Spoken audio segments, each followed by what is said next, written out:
ആ പത്മ എവിടെ? ഞാൻ അവളോട് ഇങ്ങോട്ട് വരാൻ പറഞ്ഞാണല്ലോ. അവള് വരുന്നുണ്ട്. മോളെ പത്മേ,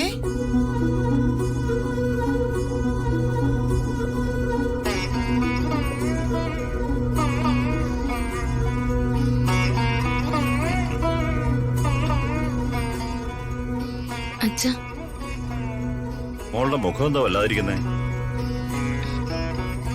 ഒന്നുമില്ല അച്ഛാ. അതല്ല, എന്തോ ഉണ്ട്. നിന്റെ മുഖം കണ്ടാ എനിക്കറിഞ്ഞൂടെ? അവളുടെ മുഖം വല്ലാതിരിക്കുന്നത് മറ്റൊന്നും കൊണ്ടല്ല, പ്രതാപന് ആപത്ത് പറ്റിയത് കൊണ്ടാ. അതിനെന്താ? അത് സാരമുള്ള മുറിവൊന്നുമല്ല. 2 ദിവസം കൊണ്ട് ആ മുറിവൊക്കെ കരിഞ്ഞോളും. ആന്റിബയോട്ടിക്സ് അല്ലേ ചെല്ലുന്നത്. തന്നെയല്ല, അവന് പരിക്ക് പറ്റിയത് കൊണ്ട് ഇവള് വിഷമിക്കുന്ന എന്തിനാന്ന് എന്റെ ചോദ്യം. അത് സ്വാഭാവികമല്ലേ സരസ്വതി? നമ്മുടെ മകളെ രക്ഷിക്കാനുള്ള ശ്രമത്തിനിടയിലാ പ്രതാപന് മുറിവേറ്റത്. തീർച്ചയായും മോൾക്ക് അതിലൊരു വിഷമം ഉണ്ടാവും.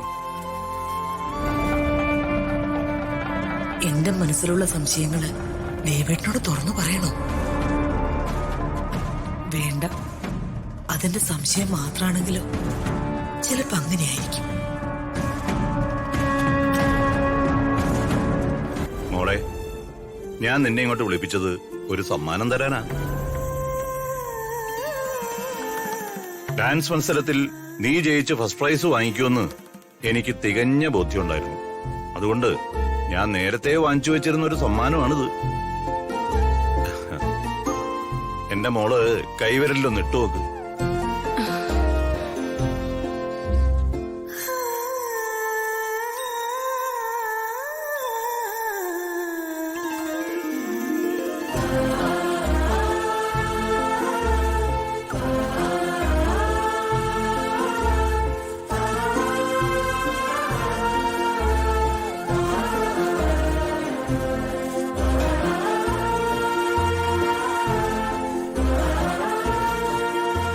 ഇനി അമ്മയുടെ സമ്മാനം അമ്മ തരും.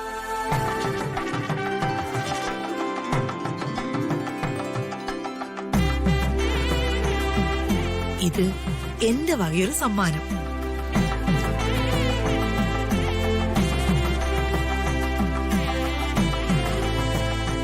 ഞാനും സരസ്വതിയും എത്ര ഭാഗ്യമുള്ളവരാ. ഒരേ ഒരു മകളും. ഞങ്ങളുടെ പ്രാർത്ഥന പോലെ എല്ലാവിധ സൗഭാഗ്യങ്ങളും ഉള്ളവൾ.